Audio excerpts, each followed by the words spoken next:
Shalom, Bapak Ibu Saudara.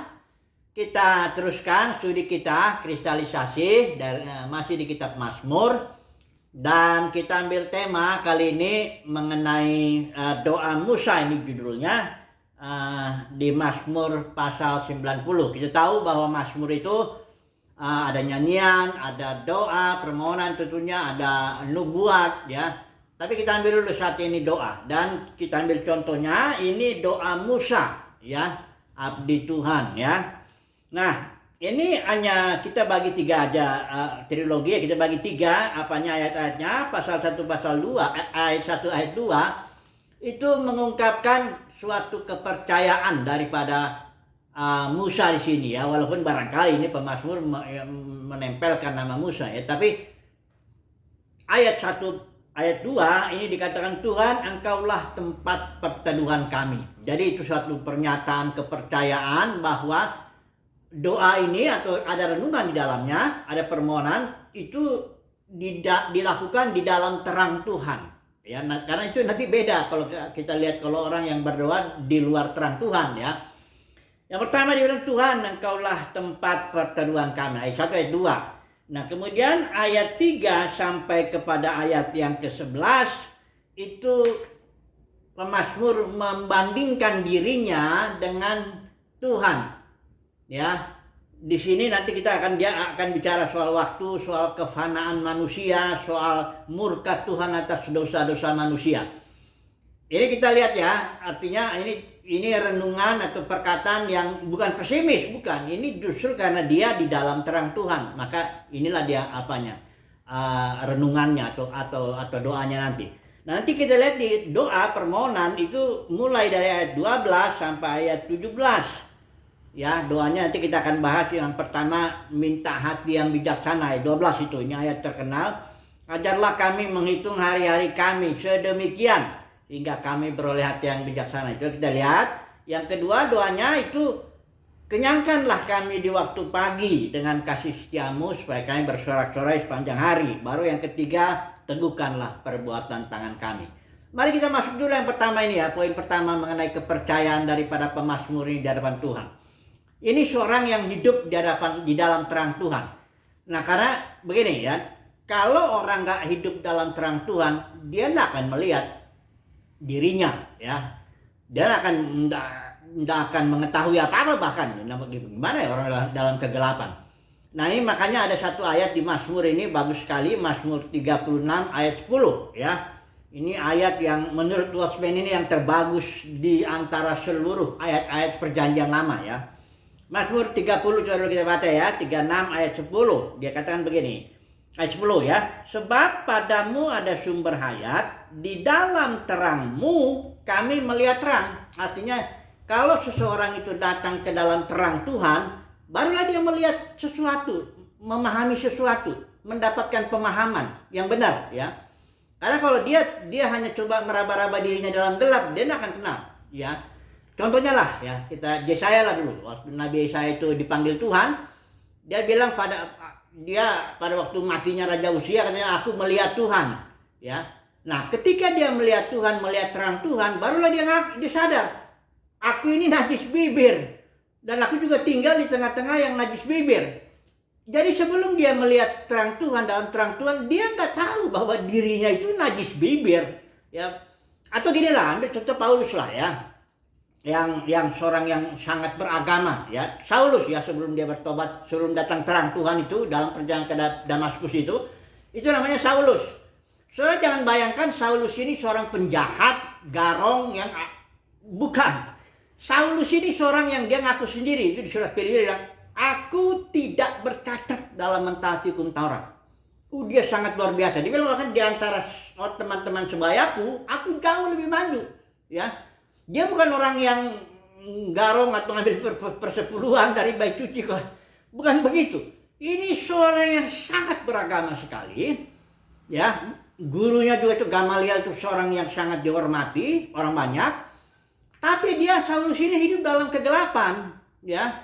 Nanti saudara jangan bingung loh, kok orang beragama ini umat pilihan Tuhan loh, Taurat itu dari Musa loh, kok bisa dalam kegelapan dia? Bisa.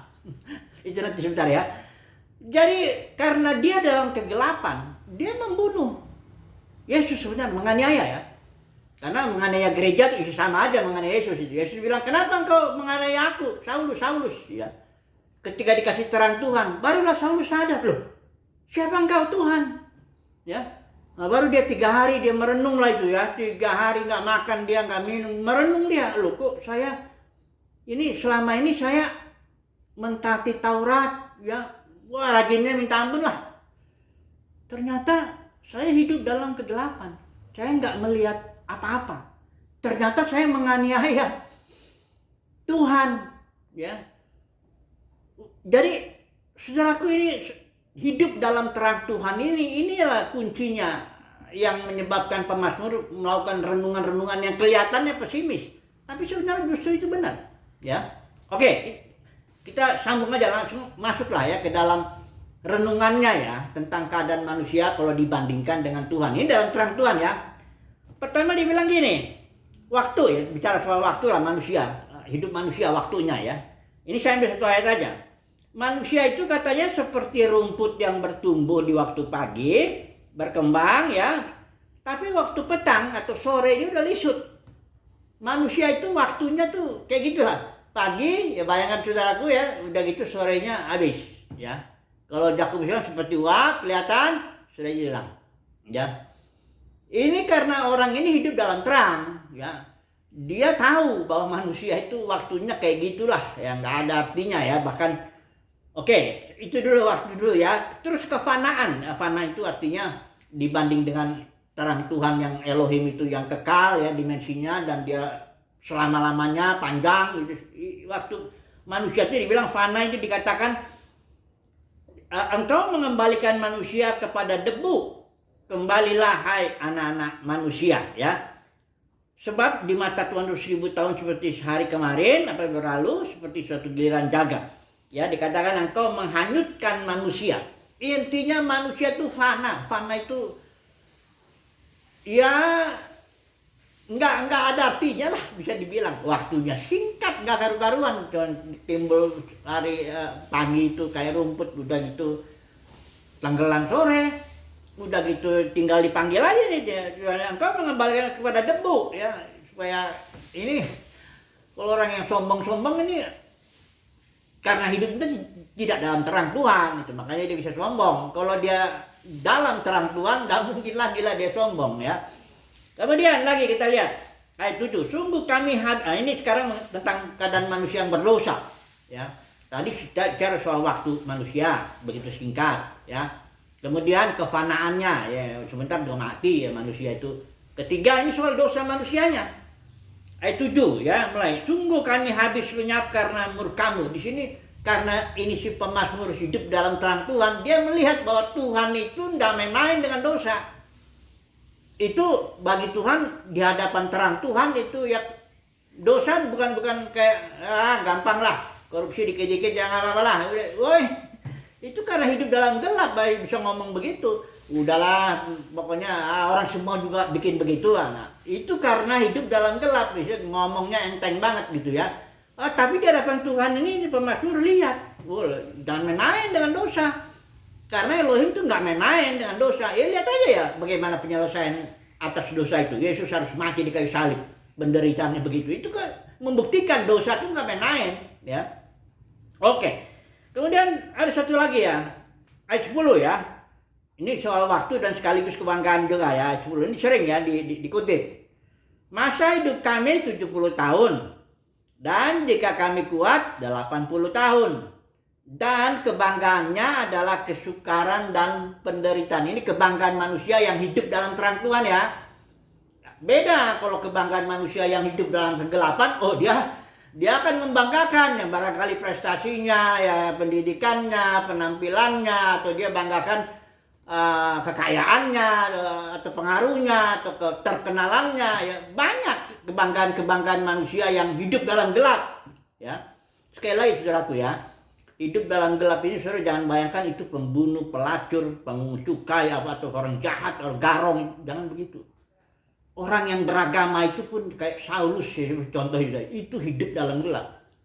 Kalau ditanya orang, Bagaimana dengan agama Kristen? Karena kekristenan sudah jadi agama toh.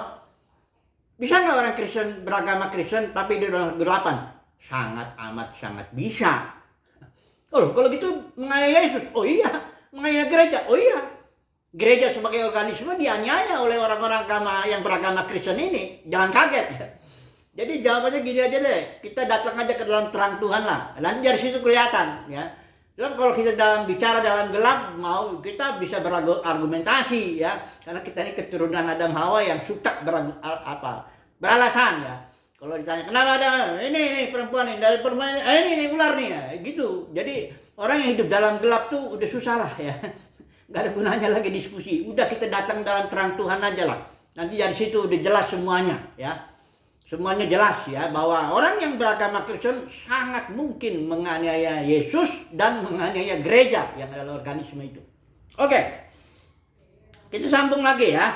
Sekarang masuklah kita ke dalam doa ya, ayat 12 ya. Ini doa ini ada 3 ya, saya bilang tadi. Minta hadiah bijaksana, kedua minta kenyangkan kami di waktu pagi, kemudian minta yang ketiga, teguhkanlah perbuatan tangan kami. Yang pertama dulu ya. Minta hati yang bijaksana. Caranya bagaimana? Caranya ajar. Seperti ayat 12. Saya baca aja ya. Ayat 12. Ajarlah kami menghitung hari-hari kami sedemikian. Ya. Hingga kami beroleh hati yang bijaksana. Jadi kalau orang yang hidup dalam terang Tuhan hitung hari-harinya, dia akan beroleh hati yang bijaksana.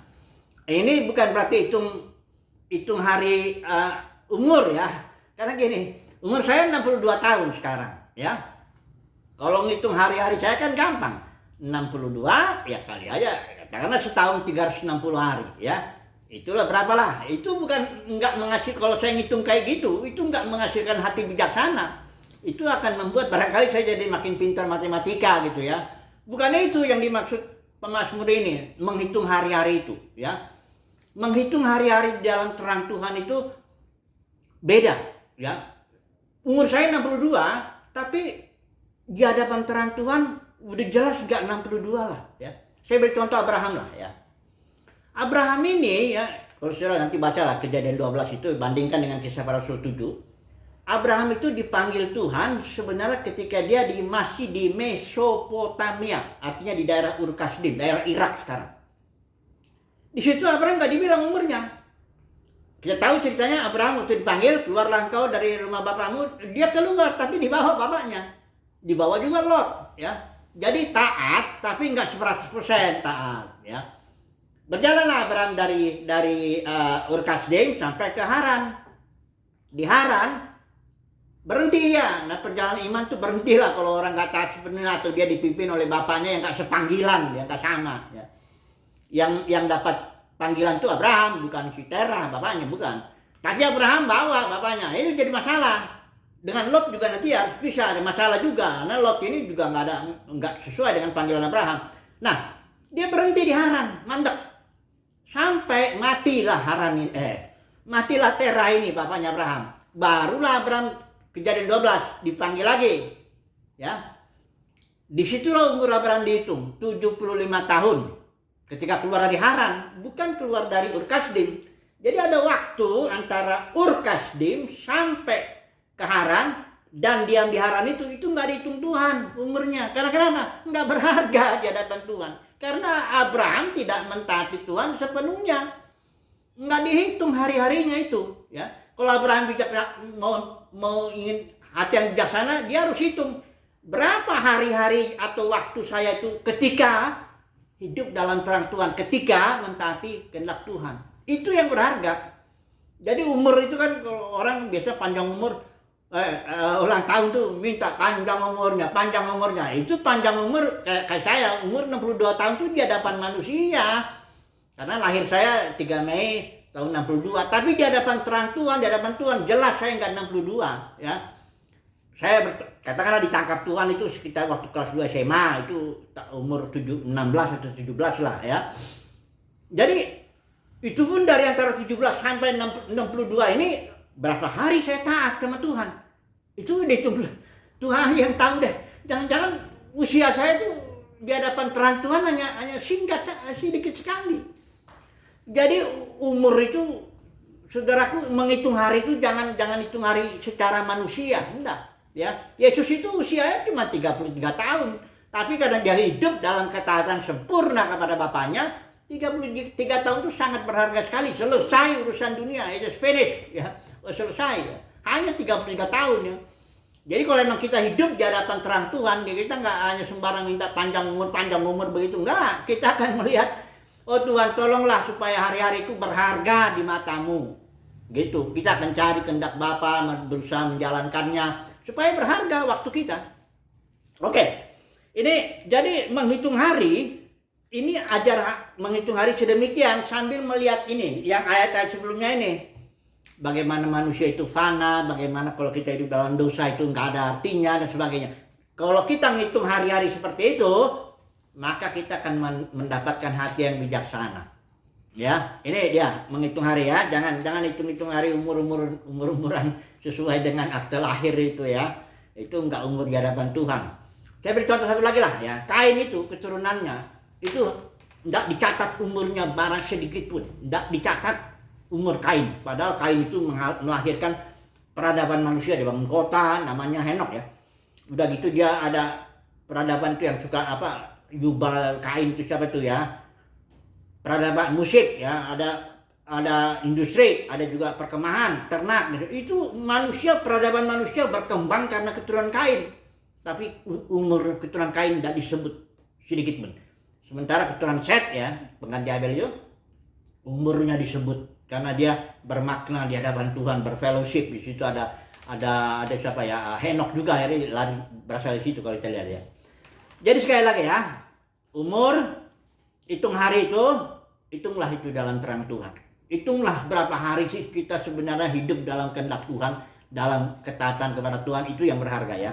Oke, yang kedua, yang pertama minta hati yang bijaksana. Yang kedua, ini kita langsung aja kenyangkan waktu di awal, kenyangkan kita minta kenyangkan Tuhan di waktu pagi, ya bangun pagi minta kenyangkan, nah, supaya hari-harinya dibilang di sini. Dikatakan supaya kami bersorak-sorai bersukacita semasa hari-hari kami. Jadi waktu kita juga jadi berharga ya, karena kita bersorak-sorai memuji menyembah nama Tuhan. Kenyangkan waktu pagi, kemudian teguhkan perbuatan kami ya. Oke lah, kita ambil kesimpulan aja lah dulu langsung ya. Jadi apa kesimpulannya ini supaya Mazmur ini? Intinya kalau saya melihatnya satu aja lah. Kalau orang bermegah seperti Paulus bilang, ya bermegahlah dalam Tuhan. Artinya bermegahlah karena perbuatan Tuhan, karena karya Tuhan, karena keselamatan Tuhan atas hidup kita, karena pengaturan Tuhan. Bermegahlah karena itu. Karena kalau manusia itu betul-betul dia hidup dalam terang Tuhan, dia akan lihat nggak ada kok yang mesti kebanggaannya. Kalau mau banggain ini, banggainlah kesukaran dan penderitaan gitu. Kalau ada orang kaya dia hidup dalam gelap itu, nanti kayak kalau ketemu saya, tolong kau banggakanlah dulu kesusahanmu atau dosamu barangkali atau apanya. Jangan banggakan kekayaan, jangan banggakan itu, berarti dia bermegah dalam dirinya sendiri. Nggak ada artinya itu. Kalau kita mau bermegah, kata Paulus, bermegahlah dalam Tuhan. Bermegahlah karena terang Tuhan, karena kasih Tuhan, karena perbuatan Tuhan, karena keselamatan Tuhan. Bermegahlah dalam Tuhan, jangan dalam diri kita ya. Jangan lihat diri ini, karena manusia itu udah kita lihat ini waktunya, kefanaannya, dosanya, udah nggak ada lagi yang bisa dibanggakan kecuali kesukaran ya. Kalau orang jujur ya, itulah kesukaran dan penderitaan, itulah kebanggaannya. Oke, ini sedikit renungan doa Musa. Semoga ini bisa menjadi berkat buat kita. Haleluya. Amin.